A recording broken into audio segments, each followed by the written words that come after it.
And maybe I'll also share that to help contextualize this question, when Dr. Murthy stepped into office, this was at the height of the pandemic in March of 2021. And we really asked ourselves what urgent priorities the COVID-19 pandemic was bringing to light that would have true long-tail impacts on our country's health and well-being. And so we brought this question to young people and asked them what was happening in their lives, what would they say were the most important priorities. And it became instantly clear in hearing from them that their mental health and their well-being was something that we really needed to center.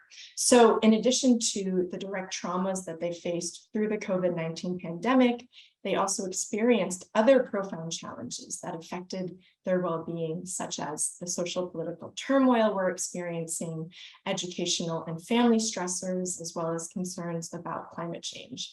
So while we know that our young people, these future generations, are resilient, in fact, they have to be, these challenges that are facing them today require more than, as Josh was pointing to earlier today, more than just individual level acknowledgement, but really require an all of society effort in changing culture and practice and policy to support their health. So you asked this question, Angela, around what can faith leaders do about it? And so I'll just start off by saying that we earlier this year released a Surgeon General's advisory, which is a written product that is all about youth mental health. And the purpose of this advisory was to lay out the latest scientific information and set out some policy and action best practices for people across all different sectors of society to take action on. So there's actually an entire section within the advisory that is devoted to community leaders. And I'll just share two of the biggest areas of impact that I think faith leaders can play in this movement. The first one is to educate your community, both youth and their families, about the importance of mental health. I think on this call, we were already talking about, young people really know that this is an issue and the stigma is not as present. And so with faith leaders, I think the ability to communicate and to bring in their family and their community into this conversation is critical.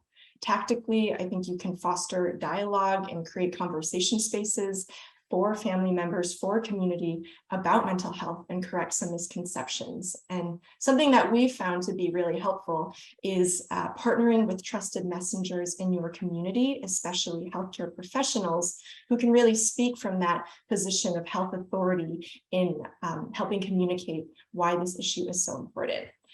So firstly is communicating and bringing in conversations around mental health needs. The second one, suggestion I would share that the advisory points to is elevating the voices of young people. Youth are obviously experts of their own lives. We all know this on this call, and it is so important to center their voices through these efforts. So tactically, things you can do are set up youth advisory councils, which I know that many of you, including Springtide, have already done, and also create peer support programs and basically just bring young people in through all phases of programming from ideation into implementation. I'll pause there. I know that I've been talking a bit. We'll turn it back to you all.